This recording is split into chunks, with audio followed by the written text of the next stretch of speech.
Tani, gjithmonë është mirë t'japësh kontribut.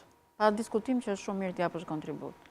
Kur je ministër, e ke kontributin... Drejtoj me Milva në raportet e konfidencës dhe të njojës së hershme të që më thrasësh Milva pa tjetër.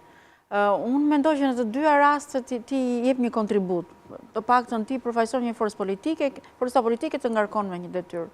Mund t'jetë ministër, mund t'jetë deputet, por në të dyja rastet ti ke një përgjegjësi. Përgjegjësia e ministrit është pak më e ngushtë dhe si të thuash, më e përgjegjshme, sepse ti përfaqëson realisht më e profilizuar. Ndërsa kur je deputet, natyrisht që është e përgjegjshme, sepse ti ulesh në komisione, ke pa dyshim forcën tënde për të vendosur për një ligj apo për të diskutuar për një ligj. Përgjegjësia është pak më e shtrirë, se nëse në Këshillin e Ministrave ulen 18 ministra, në pjesën e parlamentit ulen 74 deputet, që kështu edhe për nga numrat përgjegjësia është e ndryshme. Që kjo është një gjë që duhet thënë. Pastaj që është bukur të punosh për të sjellë ndryshime, është padyshim shumë bukur të punosh për të sjellë ndryshime dhe fillon dhe ndihesh i dobishëm.